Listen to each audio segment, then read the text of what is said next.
அன்பார்ந்த சகோதர சகோதரிகளை இயேசு கிறிஸ்து நாமத்தினால உங்களை நான் வாழ்த்துகிறேன். என்னுடைய வீடியோவில் கமெண்ட்ஸ் ஒருத்தர் 2-3 கமெண்ட்ஸ் அவர் கொடுத்துருக்கிறாரு. அவர் என்ன சொல்கிறாருன்னாக்கா, பெண்கள் சபையில் பேசக்கூடாது அப்படின்னு பவுல் சொல்லியிருக்கிறாரு. அதனால நீ பேச வேண்டாம், உங்கள் வீட்டுக்காரர்கிட்ட போய் சொல்லி அவரை பேச சொல்லு அப்படின்னெல்லாம் கமெண்ட்ஸில் சொல்லியிருக்கிறாருமா. அந்த மாதிரி ஆட்களுக்கு யாரெல்லாம் பெண்கள் பேசக்கூடாது அப்படின்னு சொல்லி சொல்றாங்களோ அவங்களுக்கு தான் இந்த கமெண்ட்ஸுமா, அவங்களுக்கு தான் இந்த வீடியோ. அவர் என்ன சொல்றாருன்னா, பவுல் என்ன சொல்றாரு, சபையில பெண்களை பேசக்கூடாது, அதை நான் அனுமதிக்க மாட்டேன்னு அவர் சொல்றாரு. நாங்க ஒன்றும் சபையில போய் பேசலையே. நாங்க சபையில போய் நின்று மக்கள் எல்லாம் ஒரு 500 பேர் 1000 பேரை கூட்டி அவங்க மத்தியில நான் பேசிட்டு இருக்கிறேன் இல்லையே. வீடியோல தானே பேசுறேன். உலகம் முழுது போகுது இந்த செய்தி. இயேசுவே நீ பேசுன்னு சொல்லி சொன்னாரு. யூடியூப் தொடங்கி நீ பேசுன்னு சொல்லி சொன்னாரு. ஆனா நீங்க என்ன சொல்றீங்க, பேசாதீங்க அப்படின்னு நீங்க சொல்றீங்க. நீங்க பவுலுடைய சீடரா நீங்க இருக்கலாம். நான் பவுலுடைய சீடர் கிடையாதுமா. நான் இயேசுனுடைய சீடர். அதுக்காக பவுல் எழுதின அந்த மடல்ஸ் எல்லாம் படிக்கிறோம், சத்தியத்தை அறிஞ்சிக்கிறோம், தெரிஞ்சுக்கிறோம், அதை பத்தி பேசுறோம். ஆனா நான் யாரை ஃபாலோ பண்றேன் அப்படின்னா, இயேசுவை தான் நான் ஃபாலோ பண்றேன். இயேசு இந்த பூமிக்கு அவருடைய ஊழிய காலத்துல எந்த இடத்துலயாவது பெண்களை பேசக்கூடாதுன்னு சொல்லி இருக்கிறாரா? அப்படி சொல்லி இருந்தா நீங்க எனக்கு வசனத்தின் மூலமாக அதை தெரியப்படுத்துங்க. நான் வேதத்தை படிச்ச வரைக்கும் இயேசுசாமி எந்த இடத்துலயும் பெண்களை அந்த மாதிரி பேசக்கூடாதுன்னு சொல்லல. 4 சுவிசேஷத்திலையுமே பெண்களை பத்தி சொல்லல, பேசக்கூடாதுன்னு இயேசுசாமி சொல்லல. இயேசுசாமி வாழ்ந்த போது அவரோட கூட 12 சீடர்களும் இருந்தாங்க, பெண் சீடர்களும் கூட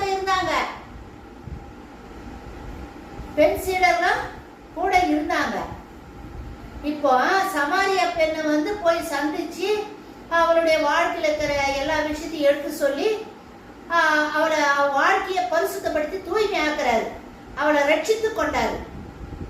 அவ என்ன பண்ண, அந்த குடத்தை அங்கேயே கிணத்தாலேயே வச்சுட்டு ஊருக்கு போய் கிராமத்துக்கு போய் கிராமத்தில் இருக்கிற எல்லா மக்களுக்கும் சொல்லி, இந்த மாதிரி என் வாழ்க்கையில் இருக்கிற எல்லா விஷயத்தையும் ஒருத்தர் சொல்லிட்டாரு, அவர் தான் தீர்க்கதரிசி, அவர் தான் மெசியாவா இருக்கும் போல இருக்க, வாங்க பாருங்க அப்படின்னு சொல்லிட்டு அந்த சமாரியா பெண்ணு கிராமத்தில் இருக்கிற மக்கள் எல்லாம் கூட்டிட்டு வந்தா.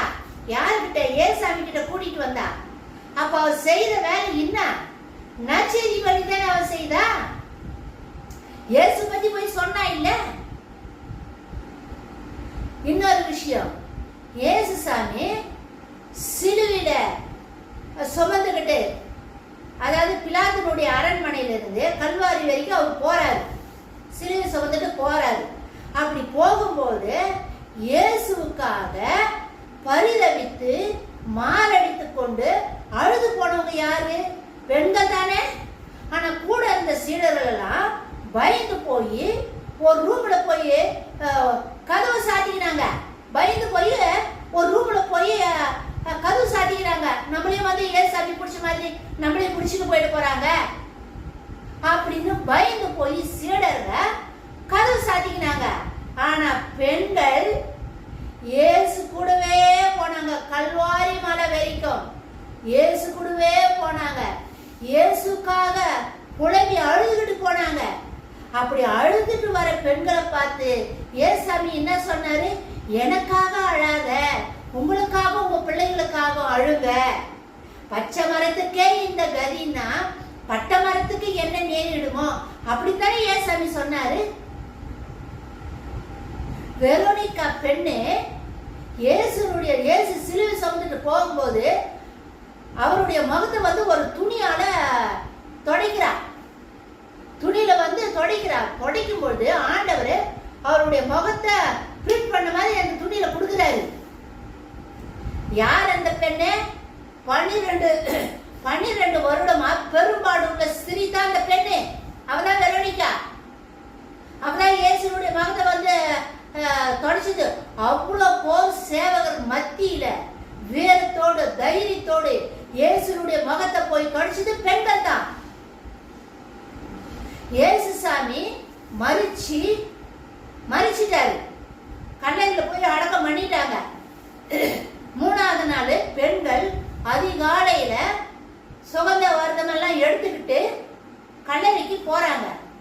போகும்போது பேசிட்டே போறாங்க. இவ்வளவு பெரிய கல்லை மூடி வச்சுட்டு இருக்குது, எப்படி திறக்க முடியாது அப்படின்னு பேசிட்டே போறாங்க. போனாக்கா அங்க கல் புரட்டப்பட்டு இருந்துச்சு. உள்ள போய் பாக்குறாங்க, யாருமே இல்லை. அப்போ அழறா. யாரு? மேரி மேக்தலின் அழறாங்க. அப்போ ஒரு ஆள் வந்து சொல்றாங்க, ஏமா என்னத்துக்கு அழுதுனுக்குற அப்படின்னும் போது, இந்த மாதிரி ஆண்டவர் அங்க வச்சு இருக்கிறாங்க, யாராவது எடுத்துட்டு போயிட்டு இருந்தா சொல்லுங்க, நான் போய் அவர் எடுத்துட்டு வந்துடுறேன்னு மேரி மேக்தலின் சொல்றாங்க. அப்போ உயிர் தெழுந்த இயேசுசாமி மரியாளே அப்படின்னு தன்னை வெளிப்படுத்துறாரு. உயிர் தெழுந்த இயேசுசாமி முதல்ல யாருக்கு தன்னை வெளிப்படுத்தினாரு? ஒரு பெண்ணுக்குத்தான் வெளிப்படுத்தினாரு. ஏன் ஒரு பெண்ணுக்கு வெளிப்படுத்தினாரு அப்படின்னா, பெண்ணுக்கிட்ட சொன்னாதான் செய்தி சீக்கிரம் போய் பரவும். ஆண்டவருக்கு தெரியும். அவங்கிட்ட ஆண்டவர் 7 பிசாசு தோர்த்தினாரு. அவதான் இயேசுடைய பாதத்தை பரிமள தைல குப்பிய பாதத்துல ஊத்தி கழுவி தன் கூந்தலால தொடச்சோ அவதான். அப்பேற்பட்ட பெண்ணுக்கு தான் உயிர் தெழுந்த இயேசுசாமி தன்னை வெளிப்படுத்தினாரு. கூட இருந்த 12 சீடர்களுக்கு வெளிப்படுத்தல. பெண்களை பேசக்கூடாதுன்னு சொல்றீங்கல்ல, இயேசுசாமி எந்த இடத்துலயுமே சொல்லலமா. அடிமைதனமா இருந்த பெண்களை வெளியே கொண்டு வந்தது, அந்த பெண் அடிமை உடைச்சதே இயேசுசாமி தான். 120 பேர் மேல் மாடி அறையில ஜபம் செஞ்சுட்டு இருக்கும்போது பரிசுத்த ஆவியானவர் இறங்கி வந்தார் இல்லையா? அப்ப அந்த 120 பேர்ல பெண்களும் இருந்தாங்க, இயேசுவை பெற்றெடுத்த தாயும் இருந்தாங்க. அவங்களும் பெண்ணு தானே. அப்போ பரிசுத்த ஆவியானவர் ஆண்கள் மேல மட்டும்தான் வந்தாரா? பெண்கள் மேல வரலையா? அங்க பெண்களும் இருந்தாங்க தானே. 120 பேர் எல்லாரும் மேலையும் பரிசுத்த ஆவியானவர் ஊற்றப்பட்டாரு. ஏன் ஊற்றப்பட்டாரு? உலகெங்கும் சென்று நற்செய்தி அறிவிக்கிறதுக்காக பரிசுத்த ஆவியானவர் ஊற்றப்பட்டாரு. பெண்களும் பரிசுத்த ஆவியை பெற்றுக்கொண்டாங்க. ஏன் பெற்றுக்கொண்டாங்கன்னா, இந்த உலகம் முழுவதும் போய் நற்செய்தியை இயேசுசாமி பத்தி எடுத்து சொல்றதுக்காகத்தான் பரிசுத்த ஆவியானவரை பெண்களும் பெற்றுக்கொண்டாங்க. அதனால சபையில பெண்களை வந்து பிரசங்கம் பண்ணக்கூடாது, ஆலோசனை சொல்லக்கூடாது, அறிவுரை கூட கூறக்கூடாது, வீட்லயே அடங்கி இருக்கணும். அடிமைதனம்.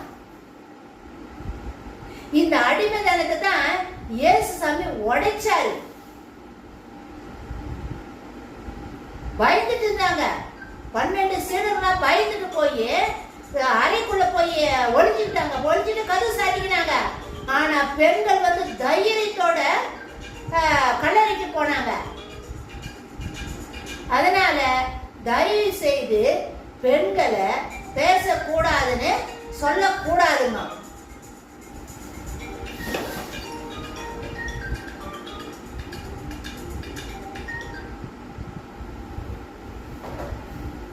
பெண்களை வந்து பேசக்கூடாதுன்னு சொல்லக்கூடாதுங்க. ஆண்டவர் தான் சொன்னாரு, இனி யூடியூப் தொடங்கி அதுல பேசு அப்படின்னு சொல்லி சொன்னாரு. நான் சின்ன வயசுல இருக்கும்போது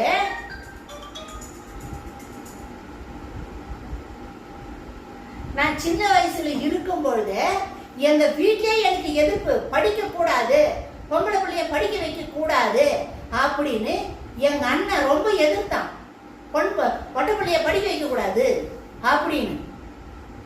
இந்த சமுதாயத்துல, குடும்பத்தால, சமுதாயத்தால ஒரு பந்த போல பந்தாடப்பட்ட ஆளு நானுங்க. என்னுடைய சாட்சி நான் சொல்றேன், அப்ப நீங்க தெரிஞ்சுக்கோங்க எந்த அளவுக்கு பெண் என்ற முறையில நான் பாடுகளின் துக்கத்தையும் துயரத்தையும் அனுபவிச்சிருக்கிறேன்றது என்னுடைய சாட்சியில நான் சொல்லுவேன். அப்ப நீங்க கேட்டு தெரிஞ்சுக்குங்க. நான் ஆர்சி சபையில இருக்கும்போது கூட நற்செய்தி அறிவிக்க கூடாது எல்லாரும் தடை பண்ணாங்க. சாமியார்ல இருந்து கூட இருக்கிற எல்லாருமே, அந்த பங்கு பேர இருக்கிறவங்க எல்லாருமே ஒரே எதிர்ப்பு. நற்செய்தி சொல்லக்கூடாது, நற்செய்தி அறிவிக்க கூடாது அப்படின்னு ஒரே எதிர்ப்புங்க.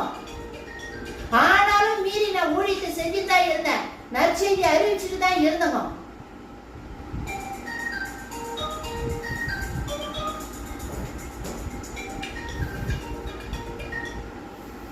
அதனால தயவு செய்து பெண்கள் பேசக்கூடாது, நற்செய்தி அறிவிக்க கூடாது, ஆண்டவரை பத்தி பேசக்கூடாது, போதிக்க கூடாது அப்படின்னு தயவு செய்து சொல்லாதீங்க. ஏன்னா நீங்க இந்த 4 சுவிசேஷத்தை சரியா படிக்கலன்ற அர்த்தம். நான் இயேசுவை ஃபாலோ பண்றேன். நான் இவரை ஃபாலோ பண்ணல. யார? பவுலை நான் ஃபாலோ பண்ணல. பவுல் எழுதின அந்த செய்தியெல்லாம் படிக்கிறேன், எல்லாம் கேட்கிறேன், நானும் அதை பத்தி எடுத்து வெளியே பேசுறேங்க. ஆனா நான் யாரை ஃபாலோ பண்றேன்னா இயேசு கிறிஸ்துவை தான், என் எஜமானராகிய இயேசு, என் மணவாளனாகிய இயேசு தான் நான் ஃபாலோ பண்றேன். அதனால தயவு செய்து பேசக்கூடாது அப்படின்னு சொல்லாதீங்க. இயேசு சாமி உரிமையை கொடுத்து இருக்கிறாரு, லைசன்ஸ் கொடுத்து இருக்கிறாரு, பெண்களை பேச சொல்லி இருக்கிறாரு. உங்களுக்கு இப்பவே வேதத்திலிருந்து பல விஷயங்களை கோடிட்டு காட்டி இருக்கிற பெண்கள் எப்படி எல்லாம் இருந்தாங்க அப்படின்றத நான் உங்களுக்கு கோடிட்டு காட்டி இருக்கிறேங்க. முக்கியமா இயேசு சாமி உயிர் தெழுந்த செய்திய மக்களுக்கு எல்லாருக்கும் 12 சீடர்களுக்கெல்லாம் போய் சொன்னது யாருன்னா மேரி மேக்தலேன் தான் முதல் போய் சொன்னாங்க. இந்த செய்தி எருசலேம்ல எல்லா யூதர்களுக்கும் ஆசாரியர், பிரதான ஆசாரியர்கள் தெரிஞ்சு போச்சு. அதனால மேரி மேக்தலேன் என்ன தெரியுமா பண்ணாங்க? நாடு கடத்தப்பட்டாங்க. எங்க? பிரான்ஸ் நாட்டுக்கு நாடு கடத்தப்பட்டாங்க. மேரி மேக்தலேன் ஒரு ரத்த சாட்சி தாங்க. பெண்கள் கூட இயேசுக்காக நிறைய ரத்தத்தை சிந்தி மரிச்சிருக்கிறாங்க. அதனால பெண்கள் பேசக்கூடாதுன்னு சொல்றதுக்கு தயவு செய்து அன்பு சகோதரருக்கு நான் என்ன சொல்றேன்னா, இதுக்கு மேற்பட்டு அந்த மாதிரி நீங்க சொல்லாதீங்க. இயேசுவே சொல்லிட்டாரு, நீ யூடியூபை தொடங்கி நீ அதுல பேசுன்னு சொல்லிட்டாரு.